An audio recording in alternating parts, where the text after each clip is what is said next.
The horizon is lost in a scorching haze, and the silence is broken only by the occasional cry of a reptile or the whisper of the wind blowing sand from one dune to another. Water was more precious than gold here, and it could only be found in deep underground reservoirs or rare lakes that could completely evaporate within a single season. Rains did occur, but they were so rare and brief that they barely broke the general aridity. The world was teeming with life, and its inhabitants had meticulously mastered the rules of survival: where to find shade at midday, when to begin their migration, and how to survive months of drought. But behind this apparent calm, forces no living creature could have foreseen were already gathering strength. Deep beneath the Earth's crust, molten magma was slowly creeping toward the surface, creating colossal pressure that would eventually erupt with catastrophic consequences. An entire volcanic belt lay dormant, but everything was ready for a series of eruptions that would forever change the rules of the game. Pangaea's silence created a deceptive sense of permanence, but behind it lurked terrifying forces capable of upending the world. When the environment remains stable for too long, species become highly specialized, as if confined to a tiny ecological cage. On land, plants that could only survive in the dry heat dominated. Animals that fed on these plants thrived as long as the climate remained stable.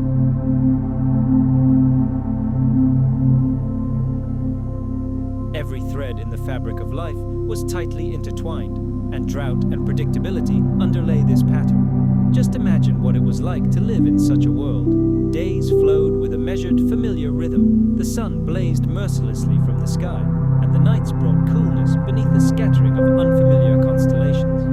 Ecosystems were balanced yet fragile, like an elegant ice sculpture ready to crumble at the slightest push. And now, on the eve of the greatest storm in Earth's history, the planet held its breath.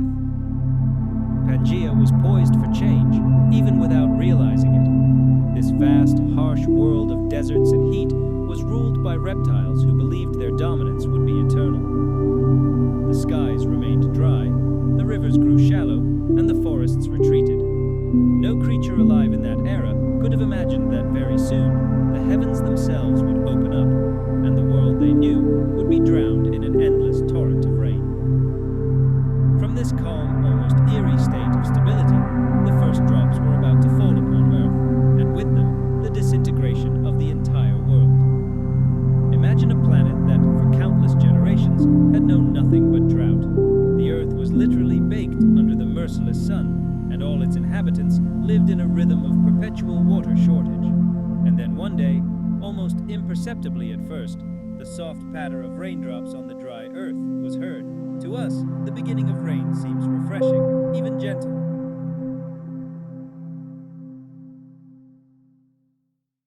But in that Triassic world, those first drops carried with them a harbinger of change so profound that they would shake the very foundations of existence and rewrite the history of our planet. Geologists still find traces of those distant events in the rocks beneath our feet, reading them like the pages of an ancient book. The Earth preserves its history in layers of rock, and within these layers, scientists have discovered irrefutable evidence of a dramatic climate shift. Sedimentary rocks that were once dry, cracked mud now reveal thin streaks of clay left by powerful floods. Petrified soils reveal chemical changes that could only have occurred when water began to seep deep into the earth. Even minerals reveal traces of moisture, tiny changes that scream that the heavens could no longer contain their fury. It's as if the earth itself were keeping a diary, line by line, describing the end of an era of drought. The first rains were no blessing. Plants accustomed to meager water supplies suddenly found themselves in soil oversaturated with moisture. Their roots, which had evolved to spread out and catch every drop, were now buried under a thick layer of water. Some plant species withered and died in the new conditions, while others, perhaps by chance, had deeper root systems and gained an advantage. Animals, too, struggled to adapt to this new humid rhythm. Insects that thrived in a dry climate faced sudden floods that disrupted their reproductive cycles.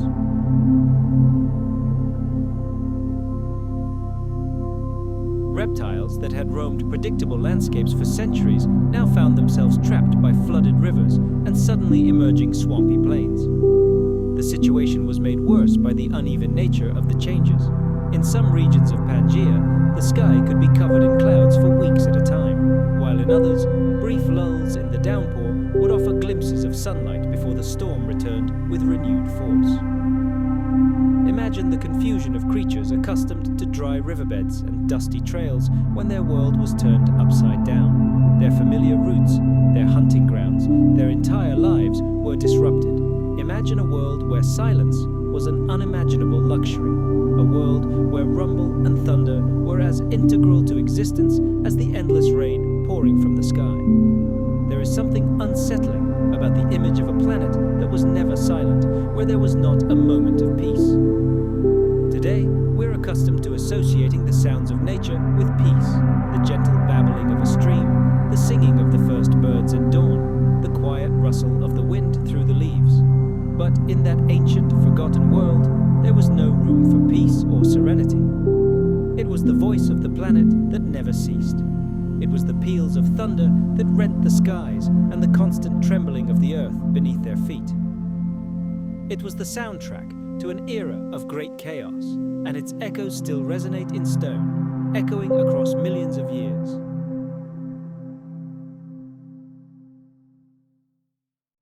The creatures who lived during that time didn't simply adapt to their surroundings. They adapted to the very essence of chaos, for that was how they knew their world. Their home seemed determined to remind its inhabitants every single day that survival was not a given, but an eternal battle. As endless torrents of water poured from the skies and the earth sank under the onslaught of relentless storms, all living things were subjected to a trial none had chosen. This rain didn't simply water the soil, it carved new, furious arteries, transforming streams into raging rivers. It uprooted age-old forests and transformed familiar landscapes into alien, treacherous, and boggy swamps. For plants and animals, this wasn't a temporary inconvenience for a single season. It was an entire life, stretching for millions of years. In this endless aquatic apocalypse, evolution, driven by the relentless flood, was forced to cast off its shackles and surge forward with unprecedented speed. Survival now depended on more than brute force. Those who could adapt, change, and find new solutions in a world that was constantly changing emerged victorious. Creatures that had once thrived in a calmer, more predictable climate suddenly found themselves on the brink of extinction. Imagine a reptile whose life depended on the sun's warmth. Now, under a perpetually cloudy sky, its scaly skin waited in vain for saving rays. And what of the plants, accustomed to the generous sunlight?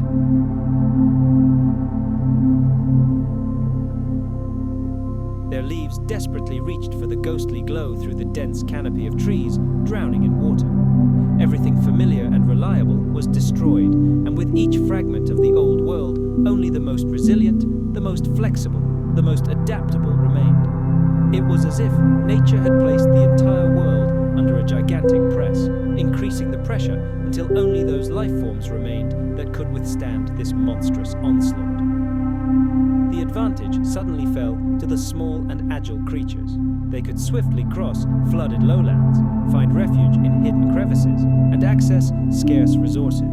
Their larger, slower neighbors found themselves at a disadvantage. Meanwhile, unnoticeable insects multiplied in incredible numbers, as the humid environment was a veritable paradise for them. Frogs and other amphibians, with their unique ability to exist on the border between water and land, found their kingdom. But even here, in this temporary paradise, they were not safe. The constant rains brought more than just water. They brought predators, destroyed familiar shelters, and turned every day into a desperate struggle for existence.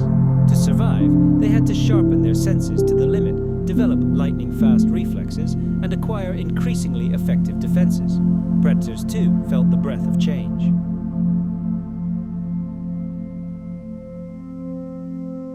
These changes, in turn, affected the diet of herbivores, which inevitably affected the evolution of predators. Thus began a massive chain reaction of adaptations, which, spiraling upward, created ever more complex and astonishing life forms. Thus, rain was not only a destroyer, it was a master sculptor. By obliterating what once seemed immutable, it made way for new creations and incredible possibilities. Evolution, usually a slow and patient process measured over thousands of generations, broke into a frantic gallop. Entire dynasties of animals that had dominated the planet vanished in the blink of an eye. And in their place, new species arose, more graceful, faster, and incomparably more resilient to the surrounding chaos. The future rulers of the Earth, including the first ancestors of the dinosaurs, found their foothold here. They were born and forged in the crucible of these merciless storms. To imagine this world is to understand not only the physical struggle for survival, but also its invisible consequences on instincts and behavior. Every living creature bore the heavy burden of perpetual uncertainty. Mothers protecting their young had to learn to do so in flooded burrows. Hunters had to master entirely new tactics. The patience of a predator lying in wait in tall, dry grass is one thing, but the patience of one lurking in a murky, danger-infested swamp is quite another.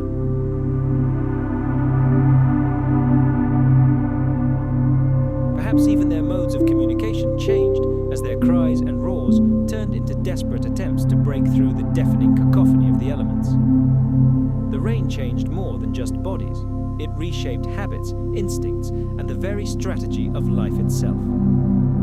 The slow pace of evolution is often depicted as the calm flow of a river.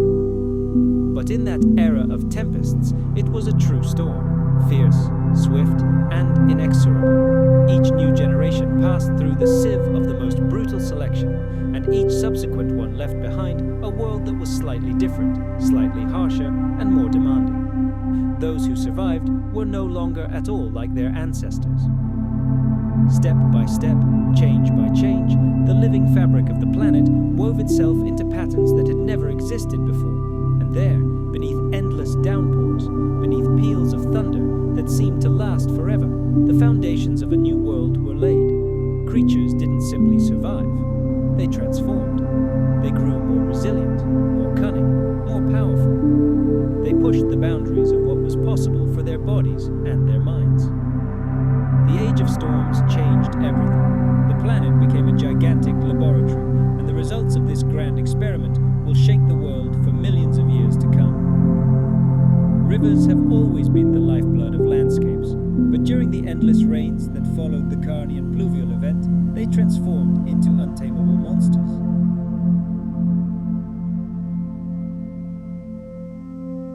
Imagine streams that once flowed peacefully through forests suddenly swelled and became raging torrents. Their banks gave way under the pressure, and the turbid waters swept away everything in their path. Valleys that had once been a tranquil home for countless animals were transformed beyond recognition in a matter of days as the rivers carved out new, much wider channels. Entire regions disappeared underwater, and in these seething torrents, life faced a cruel paradox. For some, these rivers became a new home, and for others, a death trap. Rivers became a source of life, bringing seeds, nutrients, and new opportunities to those who could exploit them. For others, however, these same waters brought suffocation, death, and oblivion. This dual nature of the river was cruel and inescapable. On the one hand, each flood brought fertile silt, fertilizing the soil for new vegetation. Rains leached minerals from the rocks, creating rich floodplains where plants could flourish once the storms subsided long enough for the sun to shine through. Seeds were carried far from their homelands, floating along the swollen rivers until they found a patch of land where they could take root. Thus, species that had previously inhabited small territories suddenly had the chance to colonize new lands, creating forests where none had previously existed. For some creatures, this meant new horizons and a chance to start anew.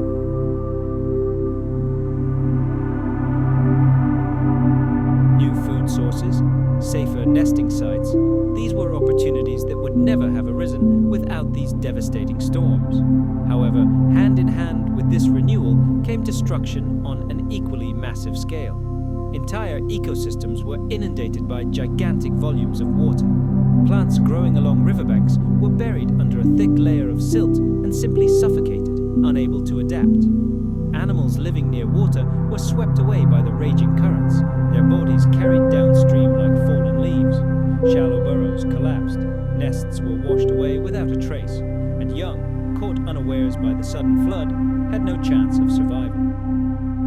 Predators accustomed to hunting in stable territories suddenly saw their domains disappear beneath the waves, forcing them to undertake desperate and dangerous migrations. Entire populations could be wiped out in a matter of hours, not by the fangs of predators or the slow progress of climate change, but by the unstoppable fury of rivers transformed into raging seas.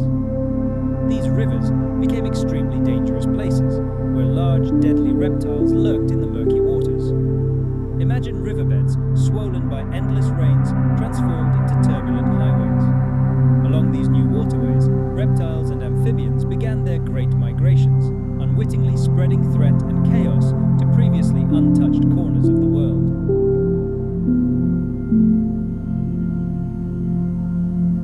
At the same time, these turbulent rivers became invisible sculptors of evolution. Where the currents were particularly fierce, they erected impassable barriers. Populations found themselves split in two, cut off from each other for entire generations. These groups, trapped in isolation, took completely different developmental paths.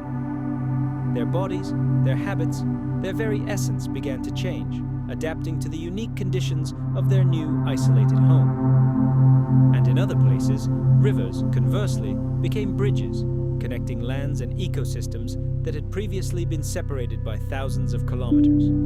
This allowed species never before encountered to mingle. The endless ebb and flow of water was like an invisible hand, shuffling the evolutionary deck of cards, accelerating the pace of life, and forcing it to adapt to a rapidly changing climate. And while the rivers continued their destructive dance, they simultaneously laid the foundations for future worlds. The layers of fertile silt and clay they left behind transformed into the richest soils.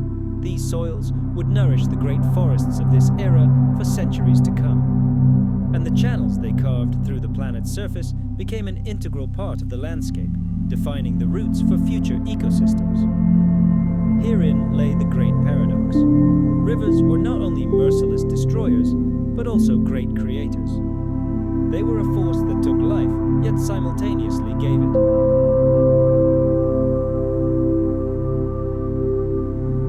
Sedimentary rocks, like the pages of a giant book, lie one upon the other. And each layer is a separate chapter in geological history. It can tell the story of how mighty rivers slowed their flow, how ancient oceans became shallow and covered with a thick layer of silt, or of fierce storms that scattered mud across the planet. Over time, incredible pressure transformed these loose sediments into stone as hard as steel. The Carnian Pluvial event, the very era when rains completely reshaped the face of the world, left its indelible mark on these rocks. These layers display a distinct alternation of bands, indicating the alternation of wet periods and drier intervals. Thick, dark layers chronicle times when rain fell without ceasing, when powerful floods literally wiped entire landscapes from the face of the earth. Lighter, thinner bands reflect brief, dry periods. These bands are like brief pauses in an endless storm, when the earth seemed to catch its breath before the heavens opened up again. Standing before one of these cliffs today and running your hand over its rough surface is literally touching the flow of time. Each individual stripe can represent thousands, even tens of thousands of years. Together, they form a sequence that reveals a sedimentary history beyond human imagination. What makes this phenomenon truly astonishing is that similar geological formations can be found on completely different continents.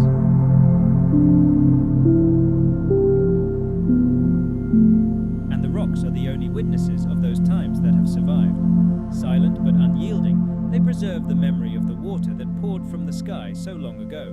When scientists kneel before these stone walls, notebooks in hand, gently tapping the surface with a geological hammer, they're not simply studying minerals. They're listening to the echoes of the storms that shook the planet. They're hearing the voice of the earth itself, engulfed in turmoil and chaos, a voice speaking the language of stone. And then, finally, the skies began to clear.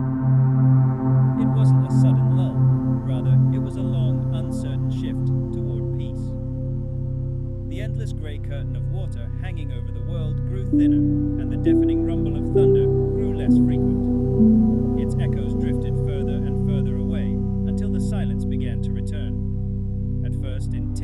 isolated fragments. For the first time in millions of years, the sun touched the Earth, its light unfiltered by an ocean of falling water. What met the eyes of the survivors was a planet unrecognizable. It seemed to have undergone the greatest trial, a test of its endurance, and now stood utterly transformed. The forests that once covered the land like a dense carpet had been washed away in many regions. Their fertile soils had been swept away by the floodwaters. The valleys had deepened, the plains had changed their contours, and the mountain slopes were covered with deep scars, reminiscent of the Great Flood.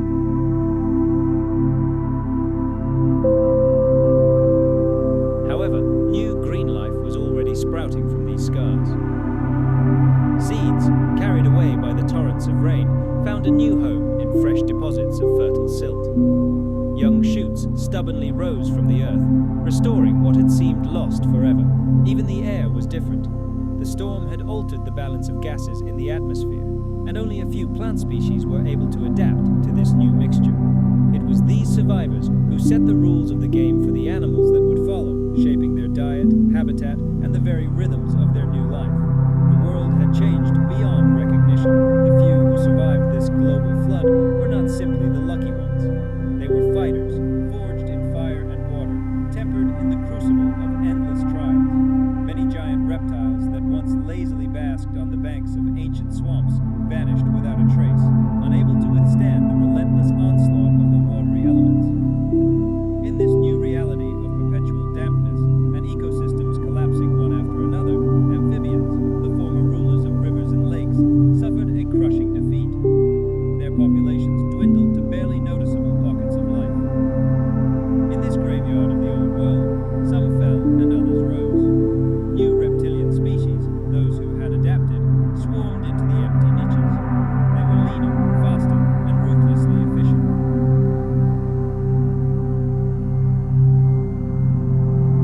Their ascent was brutal, but by razing the established order to the ground, they inadvertently opened the door to new, previously unseen evolutionary paths. It was at this turning point that dinosaurs entered the picture. Not yet giants, but rather modest creatures, they began their long journey to the top.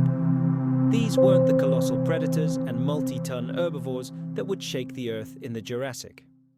No, at the dawn of their era, they were agile and lightweight creatures, conserving every joule of energy.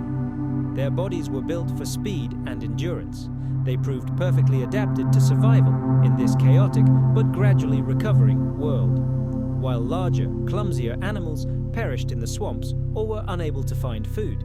These new reptiles seized every opportunity to strengthen their position. Every ray of sunlight breaking through the clouds, every patch of land cleared of water, became a foothold for them. They penetrated ever further, conquering territories once dominated by extinct species. It seemed as if the planet itself, suffocated by the oppression of water, was finally able to breathe a deep, relieved sigh. Violent storms began to subside. Rivers that had overflowed their banks slowly returned to their natural channels, leaving behind vast and incredibly fertile floodplain valleys.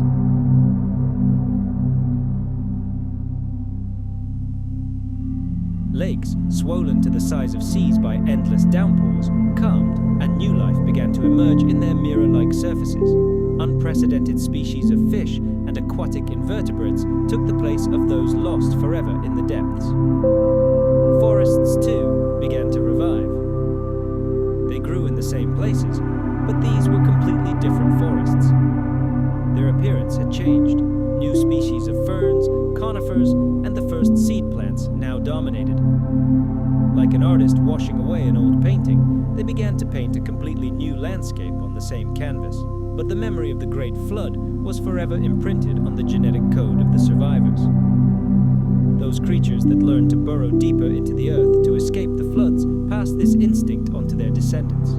Animals for whom speed became the only chance of escape from sudden torrents remained unrivaled runners. Plants that survived in waterlogged soil inherited a unique resilience to extreme conditions. Evolution now bore the scars left by the fury of the elements. The consequences of this cataclysm were predictable. It was not simply a rebirth, but an inexorable march forward, shaped by loss and the resilience gained through struggle. Each extinction freed up space, and each survivor carried with them the lessons learned from their mortal trials. And in this renewed world, the first dinosaurs began their ascent to greatness. They didn't become the planet's rulers overnight.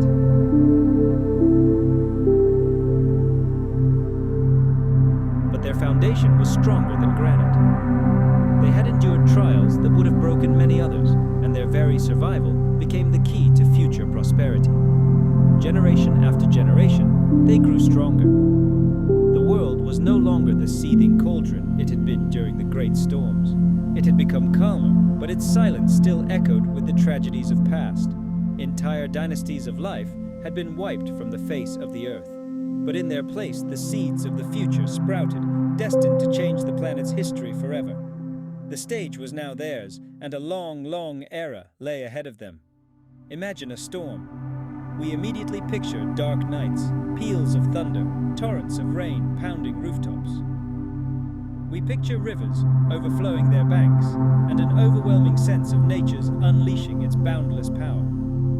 But even the most ferocious modern hurricanes are a mere spark compared to the fiery storm that erupted during the Carnian Pluvial event. This wasn't a brief freak of the weather. This storm lasted for millions of years, a span of time so vast that it single-handedly determined the course of life on the entire planet. This wasn't just a series of downpours, it was a global flood, a great filter that decided which life forms were worthy of a future and which would be wiped from the pages of history.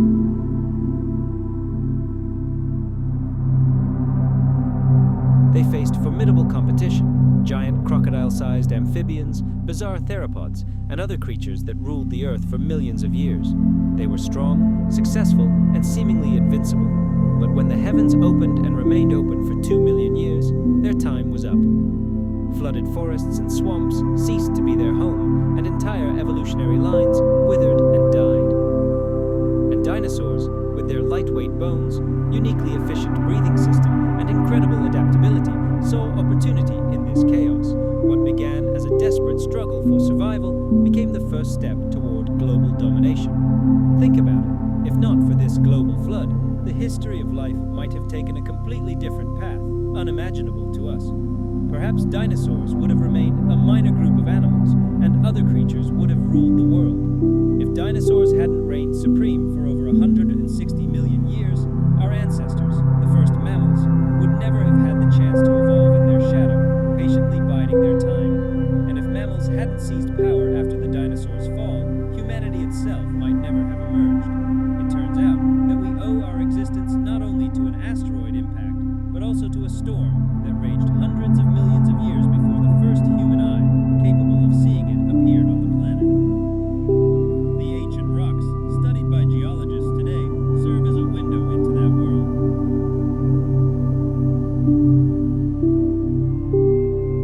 The planet may be millions of years older, but the same fundamental laws of chemistry and physics are at play again, determining the delicate balance between life and destruction. Imagine a giant cosmic scale balancing the entire planet's climate. In the past, volcanoes abruptly and cruelly tipped the scales.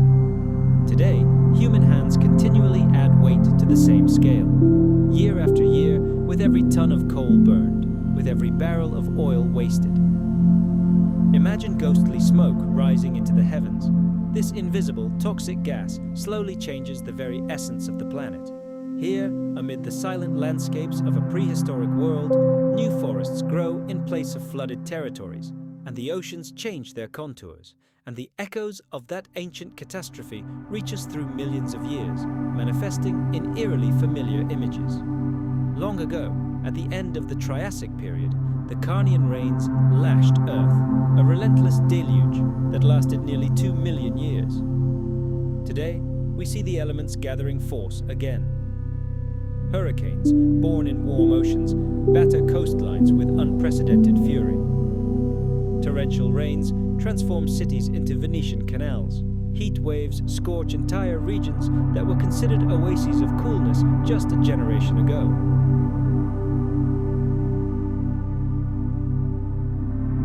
We are not helpless, but we are monstrously vulnerable. Unlike ancient reptiles or ferns, we depend entirely entirely on agriculture, infrastructure, and the predictability of weather.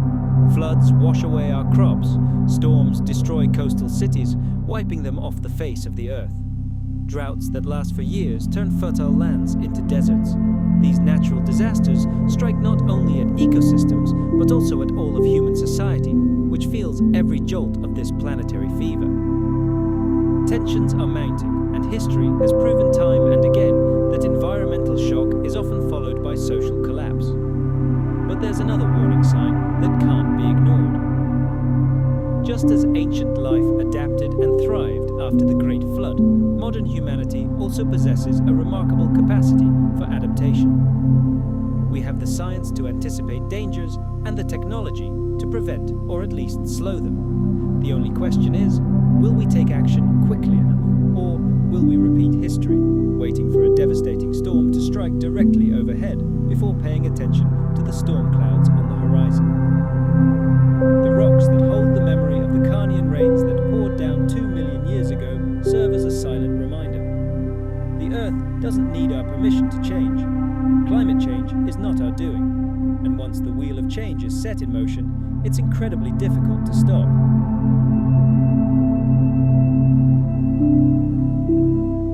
Storms that raged millions of years ago whisper to us through the ages. No catastrophe, no matter how devastating, is the end of everything. Survival is always possible, but it belongs to those who refuse to stand still. The lesson imprinted in the rocks and fossils of that distant era is crystal clear. Flexibility is life's greatest defense against chaos. When rivers overflowed their banks, the earth trembled and lightning split the endless black sky. It was those species that were able to change and adapt that carried the torch of life forward. They ushered in a new era. The world after the great storms was completely different from the one that existed before. New plant species carpeted the earth with an emerald carpet. New creatures arose from the ruins to take their place in this transformed world. Empty ecological niches did not remain lifeless for long, and new opportunities determined the vector of life's development for millions of years to come. The ability to adapt did not simply preserve individual species, it paved the way for a great evolutionary explosion. What began as a nightmare, a scenario of total annihilation, became the foundation for a world that ultimately gave birth to the most famous and majestic rulers the Earth has ever known. Even in the midst of cosmic catastrophe, our planet managed to create landscapes of astonishing, wild beauty.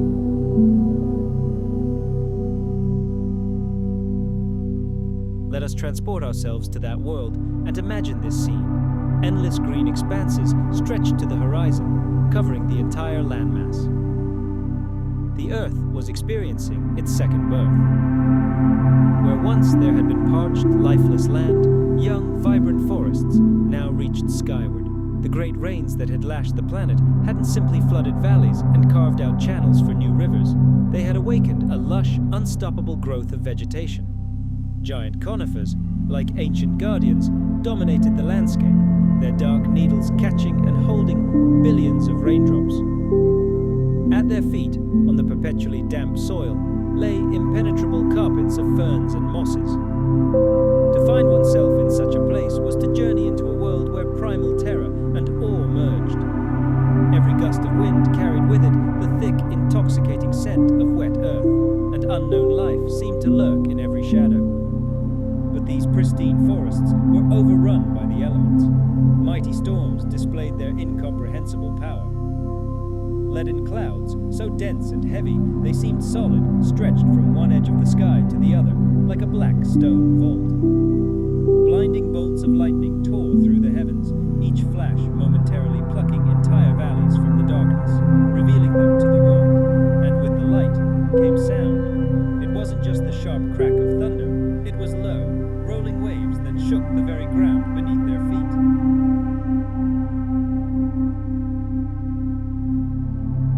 These storms were destructive, but at the same time, their grandiose spectacle was a reminder of the colossal energy hidden within the planet's depths. Water didn't simply flood the land, it sculpted it. It birthed new lakes, forced rivers to change their courses, and carved new mountain slopes with torrents of rain. To watch this process would be both terrifying and strangely alluring, as if the Earth itself were performing its wild, endless dance of creation and destruction. Life on this world didn't simply cling to existence, it found the most bizarre and astonishing ways to thrive. In the murky, stagnant pools left behind by the receding great floods, countless hordes of amphibians gathered, their guttural cries echoing eerily through the damp jungle. The air hummed with countless swarms of insects, finding the humidity a veritable paradise. Their wings flashed like scattered broken glass in the rare rays of sunlight. Small, nimble reptiles scrambled along the wet tree trunks, stalking prey through the thick moss, and the rivers that cut through the landscape like silver veins teemed with fish. All of this was irrefutable proof.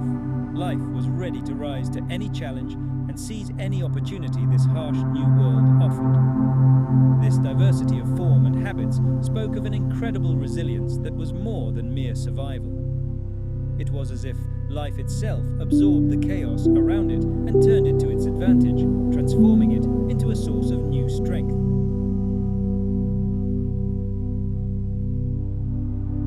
It's a deafening silence in the place of once vibrant ecosystems. For millions of years, these species evolved and adapted, but in an instant, their world simply ceased to exist. Their bodies decomposed in the mud, their outlines melted, and only a few fragments remained buried in the silt, waiting to be discovered millions of years later. Today, when we look at fossils, we see more than just stone, bones, or shell impressions. Before us are frozen echoes of drowned worlds. Each fossil is a quiet whisper from the abyss of time, a tale of creatures that lived and died in a climate now forever lost. Some of these fossils reveal plants with strange leaves, hinting at dense, humid jungles of incredible beauty. Others belong to reptiles that could not survive the abrupt transition to a wetter, harsher climate. Even tiny creatures like insects left their traces, their delicate wings imprinted in stone, like pressed flowers in the pages of an ancient book. These fossils are a reminder that great storms not only set the stage for the rise of the dinosaurs, but also swept away countless small tragedies that will never be told. Paleontologists often say that the fossil record is like a diary with nearly every page torn out. Entire chapters are missing, written in water and washed away by time. During the Carnian crisis, global sea levels rose, and incessant rains buried countless habitats under a thick layer of mud and silt.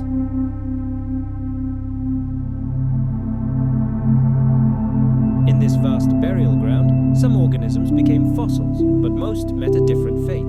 They vanished forever. For every fossil we find, we must thank chance. It accounts for thousands of species that vanished into oblivion, leaving nothing behind for us to find and study. This means that any attempt to recreate that submerged world is like attempting to perform a symphony from which only a few notes remain. Vanished creatures excite our imagination as much as our scientific curiosity. What did those rain-soaked forests sound like when crocodile-sized amphibians roared in the flooded swamps? What colors shimmered on the scales of reptiles never seen by the human eye? Did some insects glow in the eternal twilight beneath the cover of thunderclouds, piercing the darkness? We can only speculate, for much of this living tapestry was washed away by the flood, leaving behind mysteries that may never be solved. Sometimes the most important thing in history is not what we know, but what we will never know. But there is another paradoxical side to this tragedy. Great suffering is the mother of great inventions. In the context of evolution, this pain of total extinction became the very engine of progress that changed everything. The catastrophe that destroyed some cleared the way for others. It was a brutal but necessary act of creation, a crucible in which new life forms were forged, ready to conquer a transformed planet.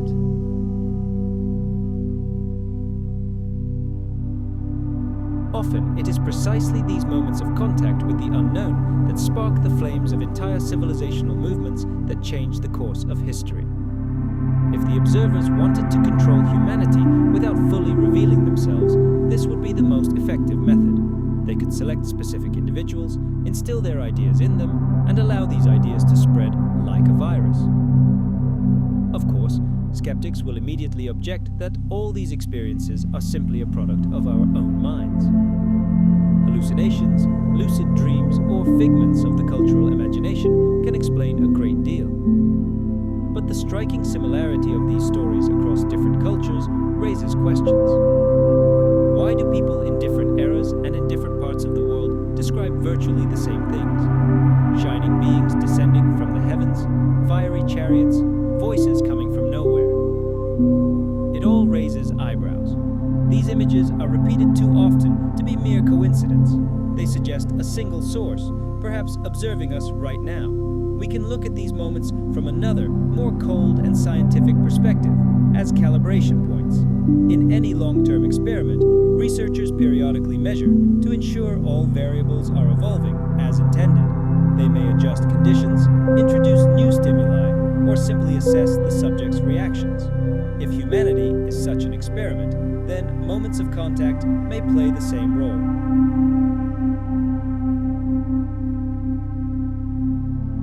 Every vision, every encounter, every revelation may be less an act of communication than a test.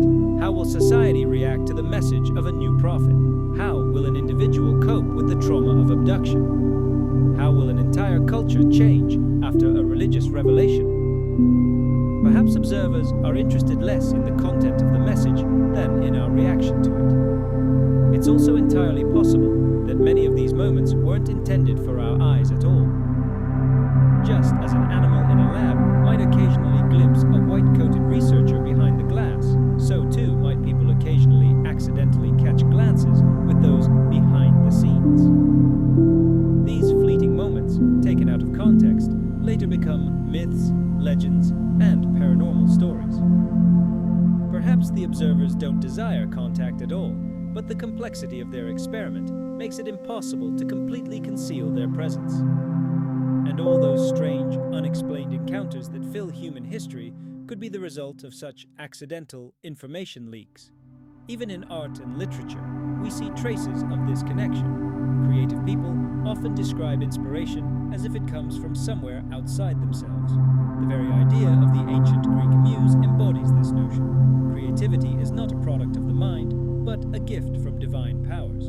And today, many artists and musicians talk about how brilliant ideas appear in their heads suddenly, completely and entirely, as if someone were whispering in their ear.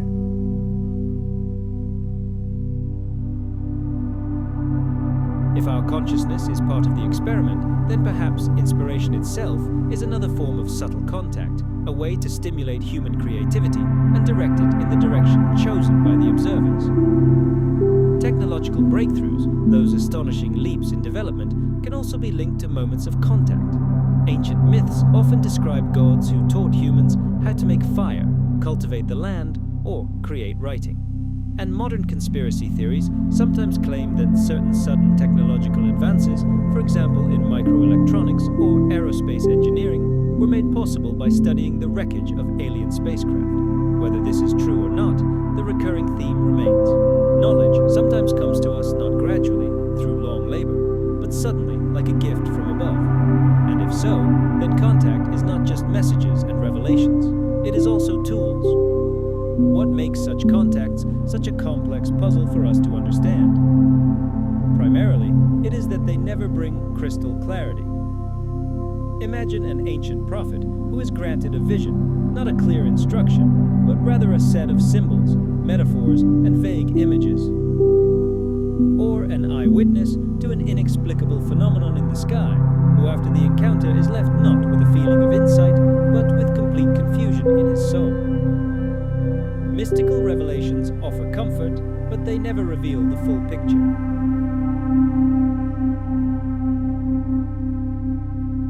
One gets the persistent impression that these hypothetical observers are deliberately withholding complete information, feeding us only tiny scattered fragments of truth.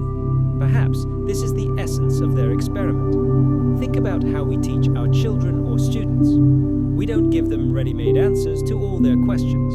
Instead, we offer clues, presenting them with complex problems and puzzles, allowing them to discover the solution on their own. These mysterious encounters, occurring throughout history, force us to rethink the very nature of spirituality. consider. How many great religions and faiths were born from a single vision, a single fateful encounter? Individuals suddenly claim to have received guidance from higher powers. Sometimes this leads to the formation of small, intimate groups of followers, and sometimes to the birth of global movements that change the course of history. These observers may not be monitoring every detail, but they could well be sowing seeds of ideas and then observing from a distance what they grow. Communities of people respond to these challenges, and each such supposed encounter becomes another test, a new unexpected turn in the spiral of our collective development. In such an experiment, people may simply project their own fears and hopes onto reality. After all, we have incredibly rich imaginations. We are naturally inclined to seek out hidden patterns and desperately crave the deeper meaning in everything.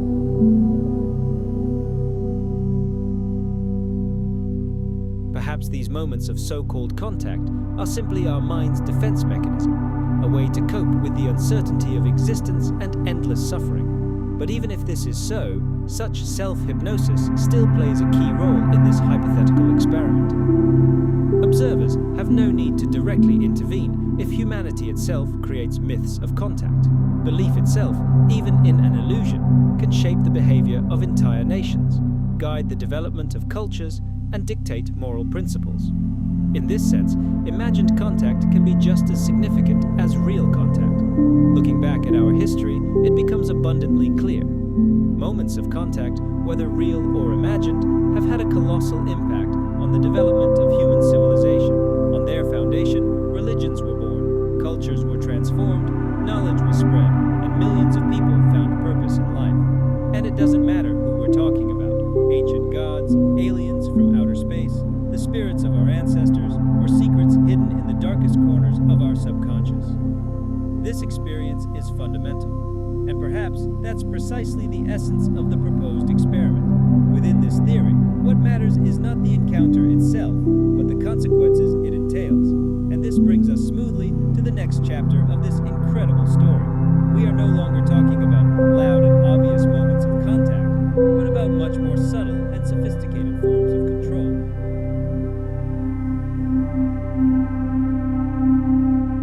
Yes, it might inspire admiration for its organization, but no one would think to worry about the moral rights of an individual ant.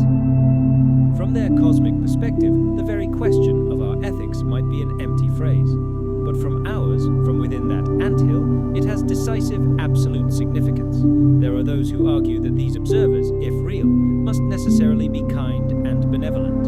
Proponents of this theory point to rare moments in history, to inexplicable contacts that bring comfort, to sudden insights that inspire humanity to create high moral principles. They hear in the winds of history a subtle whisper guiding our progress. They believe that this entire grand experiment is designed for our growth and development, not for ruthless exploitation. But there's also a directly opposite view, one far more sinister. It holds that observers are, at best, completely indifferent to us, and, at worst, prone to exploiting us for their own ends. They view humanity as a mere tool, a resource for achieving their own unknowable goals. And most disturbingly, both of these views find eerie confirmation in the pages of our history. Perhaps, as often happens, the truth lies somewhere in between, or perhaps it resides in dimensions we can't yet even imagine. Curiously, the ethical questions of this cosmic experiment resonate strikingly with ancient theological debates. Take the problem of evil. Why does an all-good and all-powerful God allow so much suffering in the world?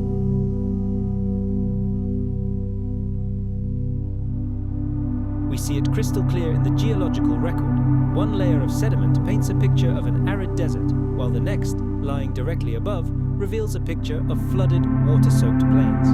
In just a few thousand years, our planet underwent a dramatic climate change, moving from sweltering heat to relentless, endless storms. For us humans, thousands of years are an epoch. But in the grand scheme of planetary history, it was just a fleeting moment. For the life trapped between these moments, however, this time was more than enough to severely test all its survival instincts. One can only imagine how ferocious the very first of these storms were. They were dual in nature. For some species, these rains proved catastrophic, destroying the delicate balance that sustained their existence. But for others, they, on the contrary, opened the doors to a world of new, unprecedented opportunities. Amphibians, previously confined to rare, drying pools, suddenly found themselves with an empire. New swamps and lakes stretched farther than they could have imagined. Small plants, capable of surviving in waterlogged soil, began rapidly conquering the space, painting the lifeless landscape in rich shades of green. Every drop of rain falling from the sky was both a mortal threat and a unique opportunity. It mercilessly destroyed the old world, but at the same time, quietly and methodically laid the foundation for a new one.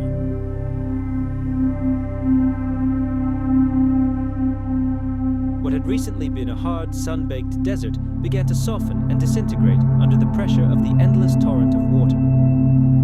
Rivers, once modest streams meandering through dry valleys, began to swell, overflow, and burst their banks, inundating flat plains once occupied only by dry sand. Muddy streams of brown water, tens of kilometers wide, rushed across the plains, which had become one giant sea. This unstoppable force swept away absolutely everything in its path. In a single season, entire ecosystems were wiped off the face of the earth. Majestic sand dunes turned into muddy, squelching pits, and ravines swirled into whirlpools with a furious force no living creature could have imagined. In the heart of the former deserts, this transformation was even more shocking. Vast expanses of arid land, where storms were rare, now sank beneath an endless gray sky. Deserts turned into swamps, and giant pools of stagnant water bubbled on their surfaces. Heavy, leaden clouds hung so low they seemed to crush the earth with their weight. Lightning mercilessly cleaved the skies, turning day into a semblance of night, illuminated by a strange, shimmering twilight. The air became thick, heavy with humidity, suffocating creatures accustomed to dry, scorching heat. Life began to change, both on the surface and at its core. Plants, which had learned for centuries to conserve every precious drop of water, now faced the exact opposite problem.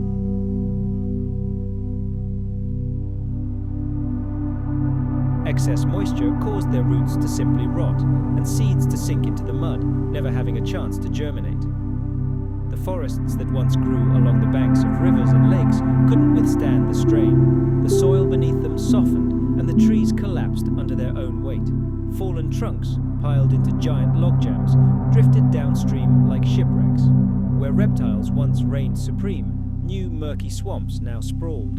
Fungi and mold spread rapidly across the damp earth, feeding on the rotting remains of the old world. Animals were completely unprepared for this turn of events. The reptiles that dominated the open spaces of Pangaea thrived on stability and predictability, but this stability was gone. Burrows that had served as refuge filled with water, nests turned into muddy messes, and familiar hunting grounds were obscured by advancing torrents. Small creatures desperately tried to climb higher or hide in crevices, but the water followed inexorably. Even large predators, the kings of the food chain, struggled to survive in a world that no longer offered them a solid foothold. Their powerful claws and sharp teeth were utterly useless against the enemy that rained down from the sky. The rains made no distinctions. It seemed the earth itself had betrayed every creature that walked upon it. Just imagine the primal terror that gripped the herd trapped on a small patch of high ground.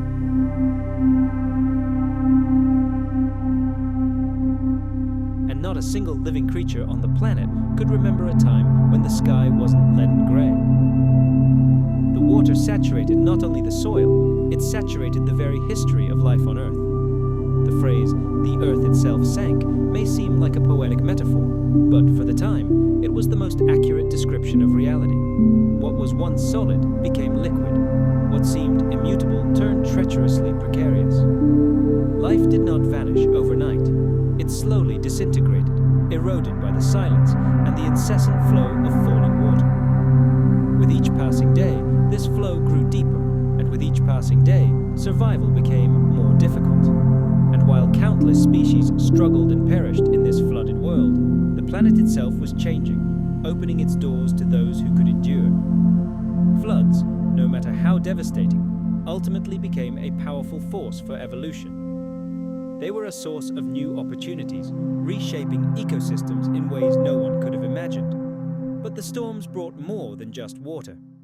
They brought a sky brimming with fire, where clouds boiled and flared from a constant influx of energy. Imagine looking up and, instead of a calm blue dome, seeing a low ceiling of black clouds above you, pierced by bolts of white flame every second. The atmosphere itself changed, filling with heat, moisture, and a frightening instability. Every hour it seemed as if a storm was about to break, and more often than not, one did.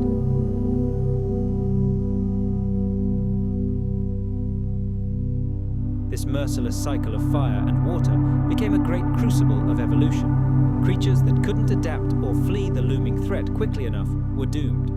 Their remains were instantly buried under thick layers of mud and volcanic ash, disappearing from history for millions of years. But those who were able to adapt to this insane duality, to a world that was simultaneously drowning and burning, had a chance.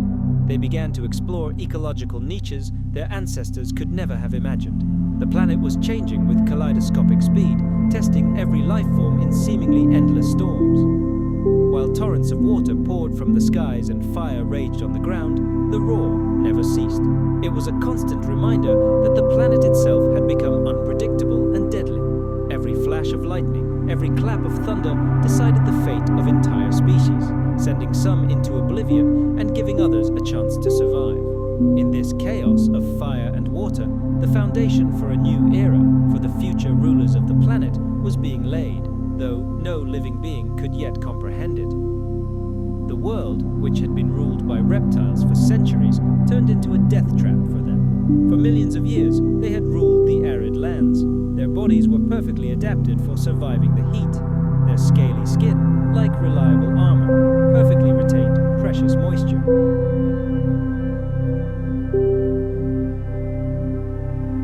Most of them relied on solar heat to regulate their body temperature, but now the sky was shrouded in a grey pall of cloud and ash for years to come, and endless storms deprived them of vital energy. Eggs laid in sandy nests were either washed away by flash floods or simply rotted in the constant dampness. The few hatchlings that did manage to hatch faced starvation. Their primary food, insects, perished en masse due to the abnormal humidity. In some places, the fossilized footprints of ancient lizards simply vanish, breaking off mid-step. Layer after layer, we see how these creatures seem to have ceased to walk this earth altogether. And the silence that follows these vanished tracks resounds louder than any scream. Even the top predators of the food chain weren't safe. Enormous carnivorous reptiles, once the terror of the open plains, were entirely dependent on their prey. But when small animal populations began to plummet, their fate was sealed. Paleontologists are finding the skeletons of these giants with thinned and brittle bones, a clear sign of prolonged starvation. They fought for life to the bitter end, but were unable to prevail in this war with the elements. The fossil record during this period becomes fragmented and discontinuous. Entire families of creatures vanish literally in a geological instant. These extinctions were so rapid that, in the grand scheme of planetary history, they appear like a single crushing hammer blow.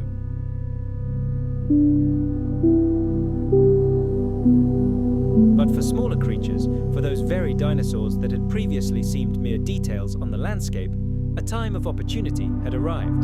Their apparent fragility turned into an incredible, saving grace in these unrecognizably transformed conditions. Their long, strong legs allowed them to confidently walk through the mud, and their light bodies prevented them from getting stuck where the earth mercilessly swallowed the giants. They could nimbly glide through swampy forests, finding shelter in places completely inaccessible to the colossal reptiles.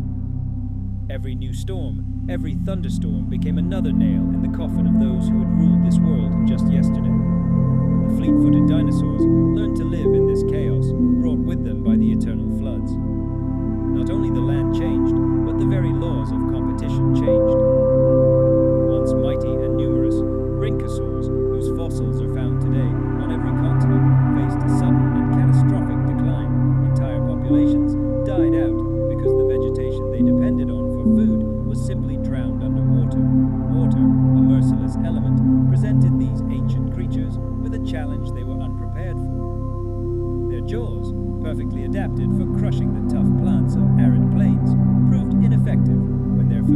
landscape gave way to swamps overgrown with soft aquatic flora. A similar fate befell the dicynodon. Dicynodon, sometimes classified as a dinocephalian.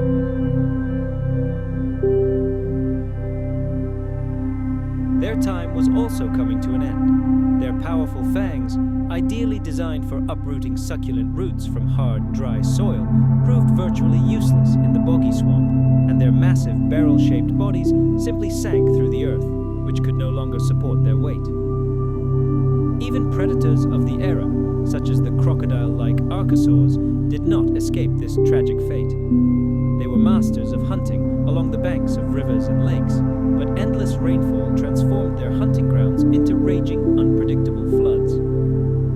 Their traditional habitats were washed away, and the prey they relied on became incredibly rare. Fossils bear eloquent witness to their struggle for survival. Many discovered skeletons belonged to emaciated individuals. Constant stress and hunger literally affected their growth. It seemed as if the heavens themselves had conspired against them, destroying the fragile balance that had allowed them to dominate for centuries. But for the dinosaurs, each new storm merely opened new horizons. Their small size, once considered a disadvantage, now became their greatest defense. They easily explored new ecological niches, finding sustenance in insects, small amphibians, and plants that thrived in moist soil. Their incredible ability to adapt quickly meant they weren't constrained by the old rules of the game. Where giants stumbled and bogged down, their nimble feet carried them into the future.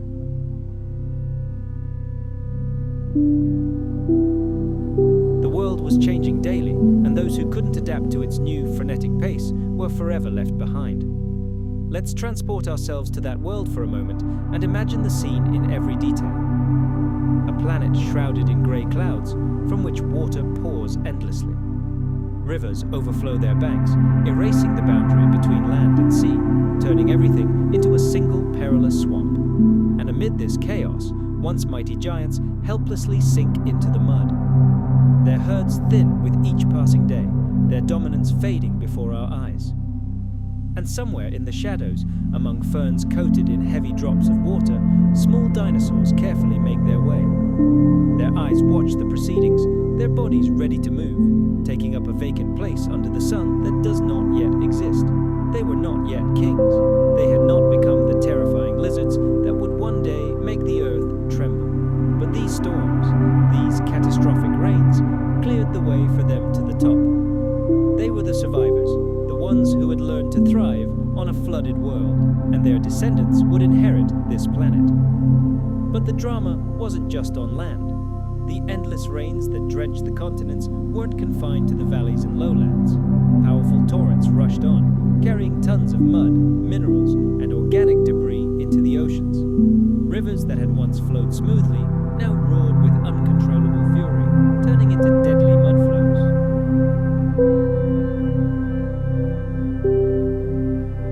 But these microorganisms consume oxygen as part of their life cycle, and in their feeding frenzy, they literally sucked all the breathable air out of the water. Thus began a process that modern scientists call an oceanic anoxic event. Simply put, it was a great suffocation of the seas. Waters once brimming with movement, sound, and life became dead and silent. Fish, swimming into the dark depths, simply suffocated. Death came silently and inexorably. Entire schools perished simultaneously, their silvery bodies covering the seafloor like morning confetti. Mollusks, firmly attached to the rocks, found themselves trapped. When the oxygen ran out, their shells slammed shut forever, leaving no chance for survival. Even the mighty marine reptiles, true rulers of the deep, were powerless against this silent, suffocating enemy. The destruction spread far beyond the shallows. Once oxygen disappeared from the lower layers of the ocean, it was virtually impossible to restore it. Ocean currents slowed, and the normal circulation of warm and cold waters was disrupted by the anomalous climate. Without this mixing, the deep waters stagnated, turning into a putrid broth. This deadly cycle repeated itself over and over. Each storm brought a fresh batch of nutrients to the sea. Each new algal bloom took away even more oxygen, and each wave of die-off intensified the decay in the suffocating depths.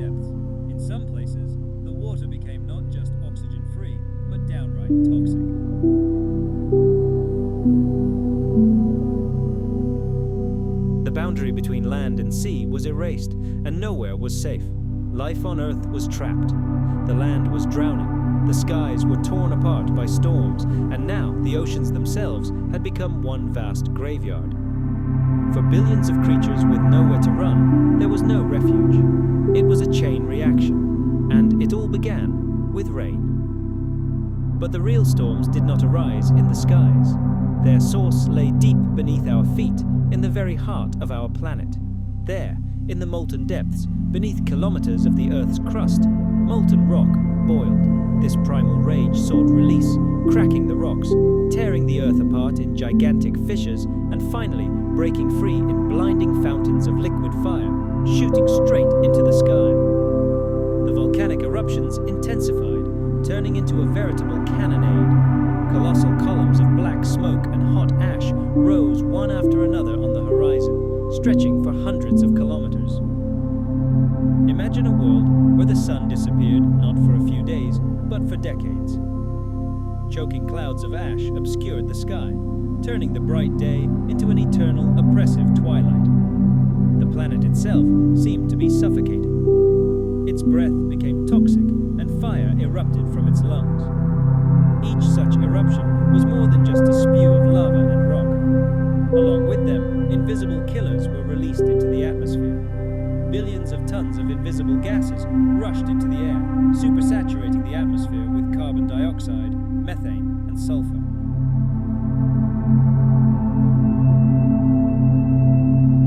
This acid literally dissolved shells and shells, coring away the calcium carbonate that protected tiny plankton, corals, and mollusks.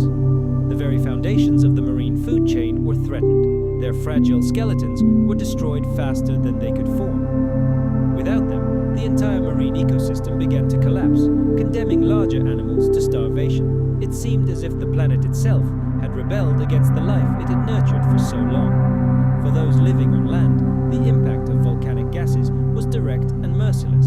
A thick haze of carbon and sulfur acted as a strange filter. Sometimes it blocked the sun, causing days to become cooler and darker. But over the long term, the greenhouse effect took its toll. Global temperatures climbed steadily, decade after decade. It was a world of brutal contrasts. Today, it might be damp and cold under the thick clouds, but overall, the climate was becoming unbearably hot and harsh. Life lost any rhythm, any stability to which it could adapt. All that remained was an endless cycle of extremes. The creatures that once ruled this land weakened. Some reptiles that had thrived in previous eras became sluggish and helpless in the toxic heat, while their homes, forests and plains, disappeared before our eyes. Amphibians, already devastated by the floods, now faced poisoned waters that destroyed their defenseless eggs. Even insects, renowned for their incredible resilience, found themselves on the brink of extinction.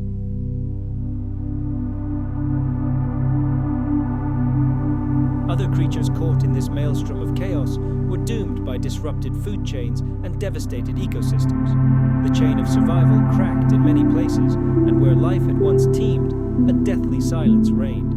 And above this silence, the skies roared as if the planet itself were in agony. Lightning-pierced thunderclouds thickened by volcanic ash. Powerful acid rains lashed the earth, washing toxins into rivers and seas. Each thunderstorm was the echo of another eruption, and every gust of wind carried the acrid smell of sulfur. The world found itself in a vicious cycle of destruction. Eruptions spawned storms, storms caused floods, and floods spread poison across the planet. And there was no end in sight. The Earth seemed determined to completely remake itself, rewriting the fundamental laws of survival, while life desperately clung to the past. The fragile balance between air, water, and soil was destroyed. Now, evolution had to find a way out of this impasse. The storms raged for centuries. Century after century, the incessant rains transformed fertile valleys into lifeless swamps, and the mountain slopes into gigantic torrents of mud. Creatures that had once thrived in the stable climate of the Triassic period found themselves trapped in their own evolution. They were perfectly designed for a world that no longer existed. Amphibians, whose lives depended on the stability of the swamps, could not survive the endless floods and fluctuating water levels.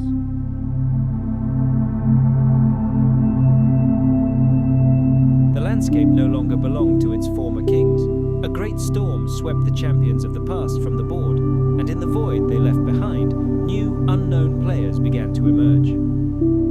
Dinosaurs, until then small and almost unnoticed creatures hiding in the shadows of giants, suddenly discovered they had room to live, grow, and evolve. Their great story was only just beginning, and it was written in the bones of those who did not survive the great catastrophe. These monstrous storms seemed to bring only death and destruction, but in fact, they were the harbingers of new life. In the very heart of chaos, renewal was quietly brewing. Every drop that struck the baked, cracked earth was more than just water. It was an elixir of life, capable of awakening seeds dormant for eternity, leaching precious minerals from the rocks and making barren soil fertile once again. Millions of years before this event, much of the earth had been a parched, merciless desert, its face scarred by the eternal drought. But now, the incessant downpours had given birth to a whole new world, unlike anything ever seen before. It was a world where greenery could finally take root and begin its great conquest. And the first to respond to this call of moisture were the ferns. Their delicate leaves and spores, drifting on the wind like living dust, were perfectly suited to conquer this water-soaked land.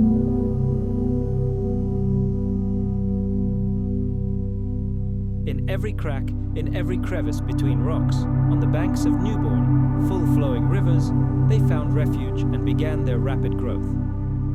They advanced like a green tsunami. Their spores needed neither seeds nor flowers, only water, of which there was now an abundance. Very soon, the hillsides were covered with their delicate patterns, laying the foundation for future forests.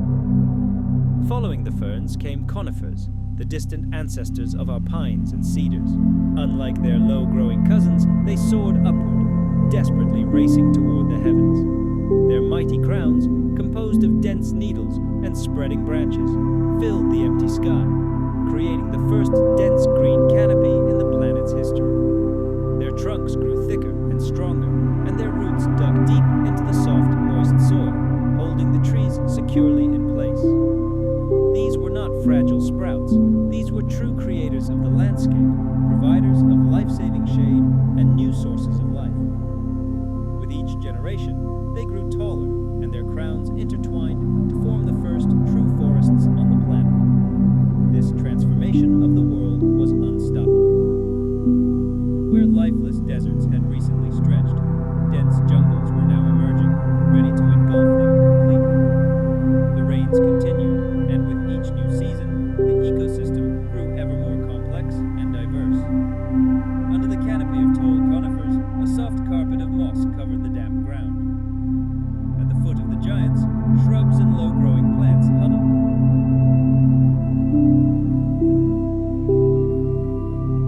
The air, once oversaturated with this gas, gradually became clearer, and with it, the climate stabilized.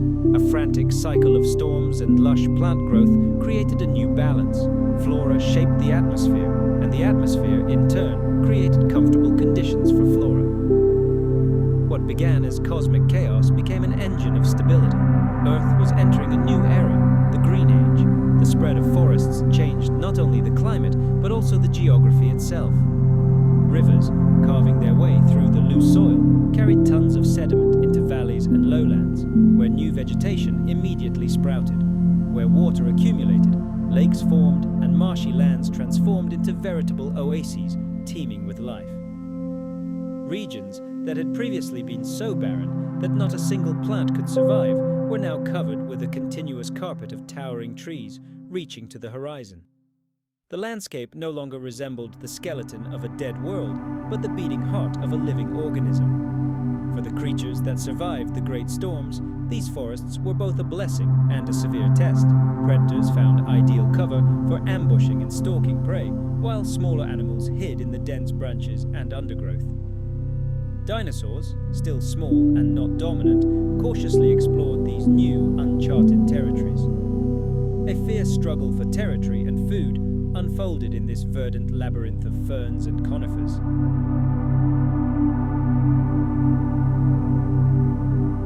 Where giant amphibians once roamed the swamps and archosaurs dug their burrows, the land now belonged to more resilient and sophisticated creatures.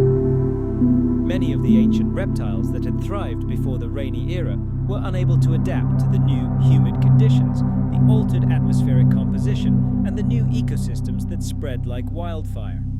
Only those who were able to adapt, those who found a way to exploit this new world to their advantage rather than be overwhelmed by it, survived. Among these survivors were dinosaurs.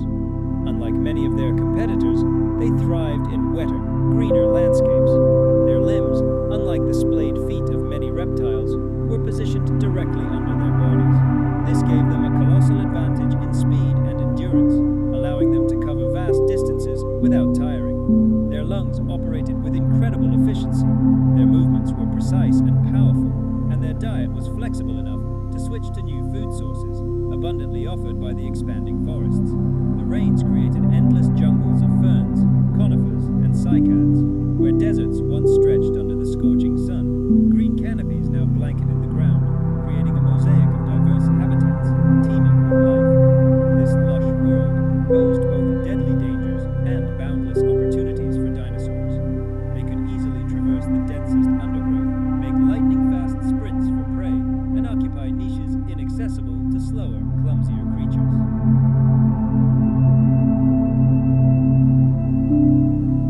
Small predators stalked swarms of insects and hunted the first lizards, while herbivores feasted on the tender shoots, pushing through the moist soil. And while they weren't yet the titans of the Jurassic or Cretaceous periods, they were already in the perfect starting position to forever change the fate of life on this planet. Each new storm that swept across the land carried away the remnants of the old world, leaving only memories of the past and clearing space for the future. Many amphibians, which once reigned supreme in shallow rivers, now found themselves on the brink of extinction. The habitats of many reptiles inexorably shrank, squeezing them into the last islands of survival. With each new season, with each passing day, their populations dwindled before our eyes. Other groups of ancient lizards also found themselves on the brink of disaster as their traditional food chains collapsed and their nesting and breeding grounds simply disappeared. But where some saw only doom and despair, dinosaurs saw incredible opportunity. In this new, transformed world, they demonstrated a remarkable capacity for adaptation. They traversed vast open spaces with ease, survived in a wide variety of climates, and used their unique upright posture to assert their dominance in these new lands. Their very physiology seemed designed for endurance in a world that demanded incredible resilience from its inhabitants.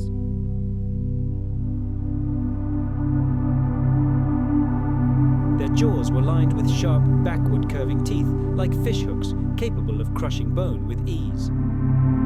Unlike modern crocodiles, the nostrils of many phytosaurs were located not at the tip of the snout, but on the top of the head, almost between the eyes. This gave them a decisive advantage in the art of ambush, allowing them to remain virtually invisible just below the water's edge.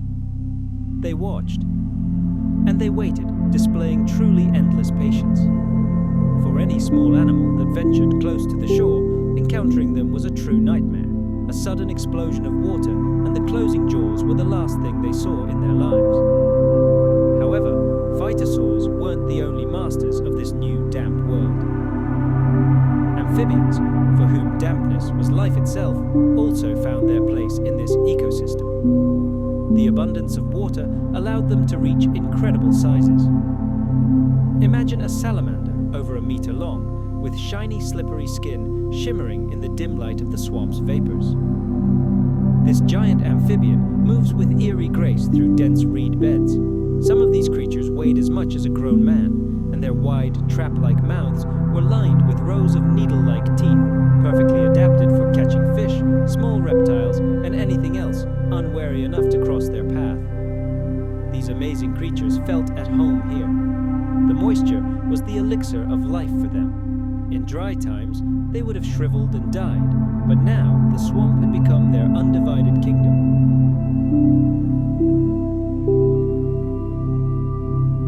Dense thickets of giant ferns and horsetails towered taller than a man, and the tangled roots of the trees provided the perfect cover for an ambush. The water in the swamps was dark and murky with silt, turning any body of water into a mysterious pool.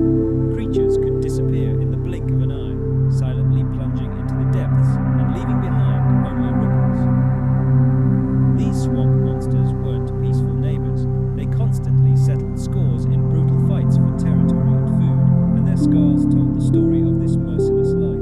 A giant amphibian might seize a young phytosaur, only to find itself dragged underwater when its larger relative defended its offspring. The predators here didn't simply rely on their strength, they seized every opportunity to assert their superiority. They attacked each other in a brutal, endless cycle that determined the balance of power in this wet kingdom. But as terrifying as these creatures were, they demonstrated incredible resilience. After the global catastrophe and the rainy season, Earth gave birth to new life forms that adapted to the changing conditions with astonishing speed. What was once a world of parched deserts was now a labyrinth of rivers and swamps, teeming with predators designed for this new world. It turned out that the storms that seemed to bring only destruction actually paved the way for the flourishing of this new, nightmarish world.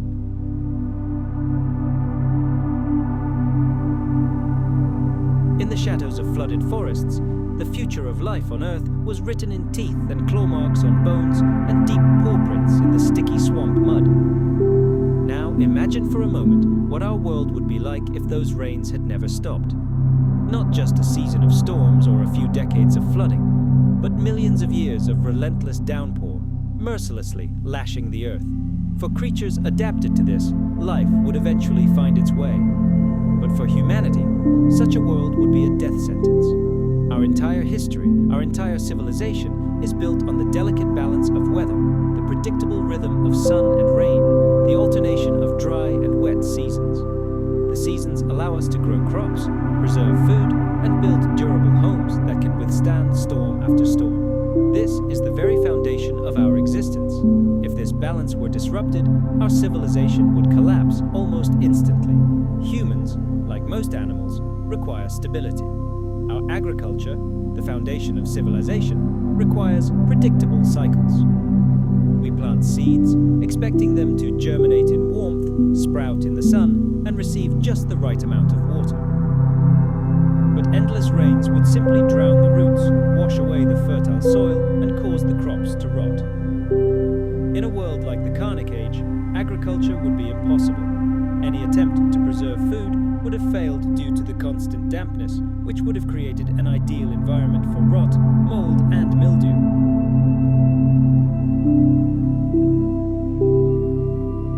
There would have been no dry grain storage facilities, no firewood reserves, no hay for livestock. Even the most basic survival strategies that humanity had honed over millennia would have been useless. Consider how we build shelters. Wood and stone may protect us from the elements, but not from the perpetual, all-pervasive moisture. Even if we could find temporary shelter from the endless storms, it wouldn't last long. In a world where rainfall never ceases, any hut made of branches or straw would inevitably become saturated and collapse under the weight of the water. Any attempt to light a fire to keep warm, cook food, or ward off nocturnal predators would be a futile struggle against the elements. Imagine if even the most secure shelters, like caves, turned into death traps.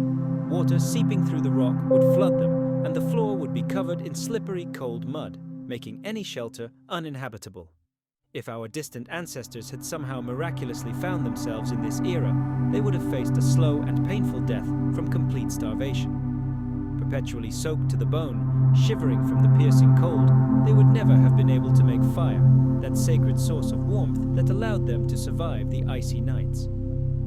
It's one thing to wait out the rainy season, sheltered in safety. It's quite another to find yourself in the eye of a continuous storm that has raged for 2 million years.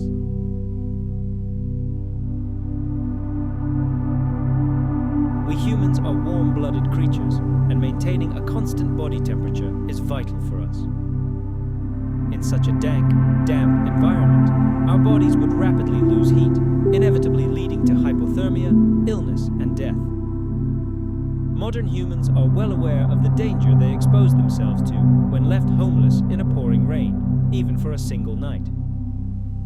Now let's imagine for a moment that this nightmare lasts for generations. Without the slightest hope of salvation, without a single ray of sunlight breaking through the clouds, without the possibility of lying down on dry ground for even an hour, our skin, unable to withstand the constant exposure to moisture, would begin to deteriorate. open wounds and ulcers would become gateways for infection, and epidemics would wipe out any human tribe long before predators could reach them. Even the idea of hunting in such conditions seems absurd. The animals that thrived in the Carnian period were perfectly adapted to this perpetual dampness, to life in swampy marshes, raging rivers, and impenetrable flooded jungles. Many of them lived a semi-aquatic lifestyle, possessing thick, waterproof skin and a unique respiratory system that allowed them to be equally comfortable on land and underwater. And what would humans, with our fragile skin and rather limited swimming skills, have been able to do against them? We would have found ourselves in an alien, hostile world where we wouldn't have stood a chance.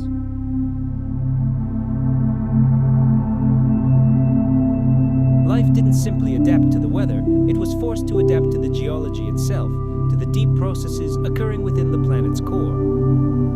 The Carnian events were more than just a series of storms. They were instruments in a grand symphony, conducted by volcanoes.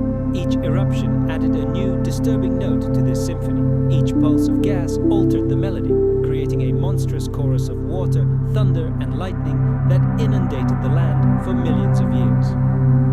From deserts visibly transforming into jungles to swamps teeming with new predators, every change could be traced to these invisible puppeteers of chaos, pulling the strings of survival and extinction.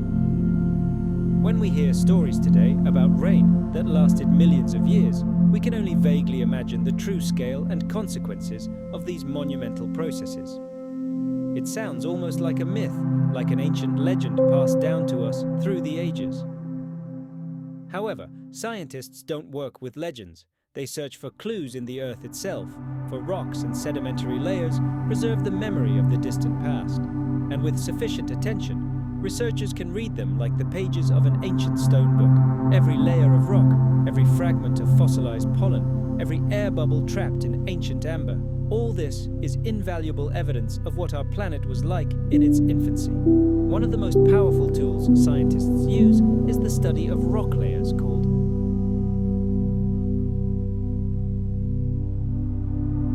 Labs can now scan sections of rock thinner than a human hair and detect chemical changes invisible to the naked eye. Using high-resolution images, scientists can discern tiny spores that once floated in the air above Triassic forests. Using this data, powerful computers reconstruct maps of ancient precipitation, revealing which regions were literally washed away by monsoons and which were perhaps less affected. Thus, the Carnian rainfall is no longer just a theory. It is a detailed, meticulous reconstruction based on thousands of pieces of irrefutable evidence. When we imagine scientists hunched over microscopes or chipping away at rock in the field, they seem far removed from the stormy skies and the roar of the elements.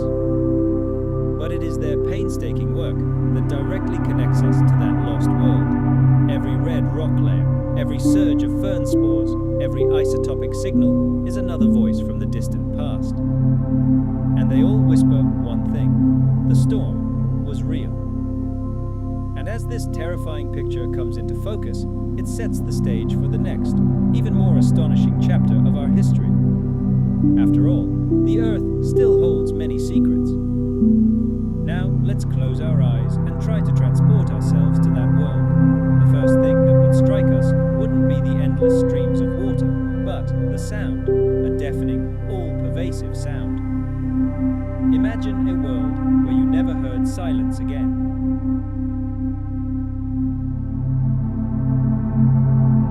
Desperate from hunger, they became even more aggressive and unpredictable. Every living creature, great and small, experienced an animal-like terror and a feeling of utter helplessness.